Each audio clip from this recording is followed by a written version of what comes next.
السلام علیکم پیارے بچوں، سبق نمبر 6 کتابوں پر تبصرہ کے پہلے لیکچر کے ساتھ حاضر ہیں۔ اپنی اردو کی کتاب کا صفحہ نمبر 14 کھولیں اور اس پر خاکہ بنا لیں، یعنی دن اور تاریخ لکھ لیں۔ بچوں، کتاب انسان کی بہترین دوست ہے۔ کتاب انسان کی شخصیت پر گہرا اثر رکھتی ہے۔ کتاب پڑھنے سے علم میں اضافہ ہوتا ہے۔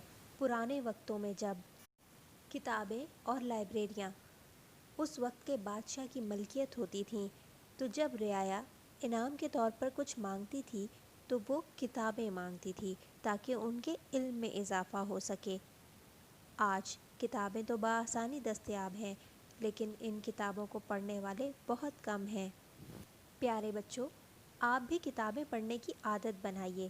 اپنی کورس کی کتابوں کے علاوہ بھی کتابیں پڑھا کیجیے، جیسے کہانیوں کی کوئی کتاب، نونہال یا بچوں کا اخبار۔ ہمارا آج کا موضوع ہے کتابوں پر تبصرہ۔ اس لیکچر میں آپ کتابوں پر تبصرہ کرنا سیکھیں گے۔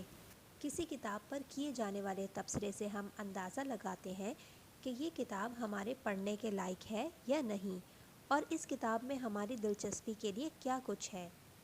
مثال کے طور پر ایک کتاب پر ایک بچی کا تبصرہ پڑھیے۔ کتابوں پر تبصرہ۔ کتاب کا نام کونج۔ مصنف، اس کتاب میں کئی مصنفین کی کہانیاں ہیں۔ Publisher, Oxford university press. یہ کتاب مجھے بہت اچھی لگی۔ اس میں اچھی مزیدار کہانیاں ہیں اور نظمیں بھی ہیں۔ مجھے سب سے اچھی کہانی پکنک لگی۔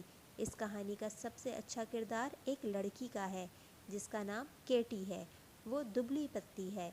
اس نے نارنجی رنگ کا فراک پہنا ہوا تھا۔ اس کے بال چھوٹے اور کالے تھے۔ اس کہانی کی خاص بات یہ تھی کہ اس میں لوگ پکنک منانے گئے تھے، اور مجھے بھی پکنک پر جانا بہت پسند ہے۔ تنزہ سید۔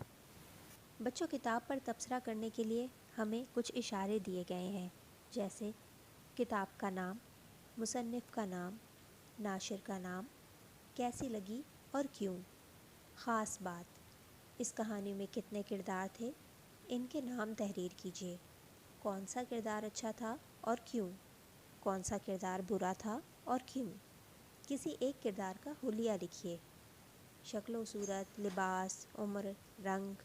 اگر کہانی میں اس کی تفصیل نہیں تو آپ کے خیال میں کیسا ہوگا، لکھیے۔ بچوں، مصنف وہ شخص ہوتا ہے جو کتاب لکھتا ہے، اور ناشر یعنی پبلشر وہ شخص یا ادارہ ہوتا ہے جو کتابیں چھاپتا ہے۔ آئیے ایک کتاب پر تبصرہ کرتے ہیں۔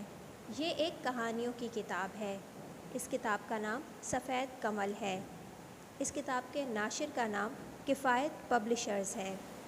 اس کتاب میں کئی مصنفین کی کہانیاں ہیں۔ ویسے تو سب کہانیاں بہت اچھی اور دلچسپ ہیں، لیکن میری پسندیدہ کہانی سفید کمل ہے۔ اس کہانی کے 3 کردار ہیں: جل پری، انجم اور ماں۔ اس کہانی کا کردار انجم مجھے بہت پسند آیا۔ انجم ایک کم عمر لڑکا تھا اور محنت کر کے پیسے کمانا چاہتا تھا۔ انجم نے گلابی رنگ کے کپڑے پہنے ہوئے تھے اور اس کے بال الجھے ہوئے تھے۔ انجم اپنی امی کا فرما بردار بیٹا تھا۔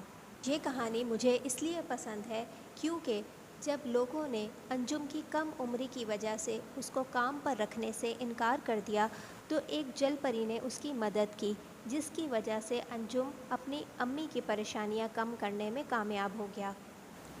آئیے ایک اور کتاب پر تبصرہ کرتے ہیں۔ یہ ایک نظموں کی کتاب ہے۔ اس کتاب کا نام پھولوں کی دنیا ہے۔ اس کتاب کے مصنف کا نام مخدوم منور ہے۔ اس کتاب کے ناشر کا نام ریڈر پبلشرز ہے۔ اس کتاب میں اچھی نظمیں ہیں۔ میری پسندیدہ نظم ماں ہے، کیونکہ اس نظم میں ماں کی محبت اور شفقت کا ذکر ہے کہ کس طرح سے ماں دن بھر بچوں کے آرام کا خیال رکھتی ہے، ان کے کھانے پینے کا خیال رکھتی ہے، ان کی تعلیم و تربیت کرتی ہے۔ ماں کا رتبہ سب سے بلند ہے۔ ماں کے پیروں تلے جنت ہے۔ میں بھی اپنی ماں کا اسی طرح خیال رکھوں گا۔ پیارے بچوں، یقیناً آپ کتابوں پر تبصرہ کرنا سیکھ گئے ہوں گے۔ اب آپ نے کسی بھی کتاب میں سے اپنی پسندیدہ کہانی پڑھنی ہے اور اس پر تبصرہ کرنا ہے۔ گھر کا کام۔ سبق نمبر 6 کتابوں پر تبصرہ۔ اپنی پسندیدہ کہانی پر تبصرہ کریں اور اسائنمنٹ رجسٹر میں لکھیں۔ اللہ حافظ۔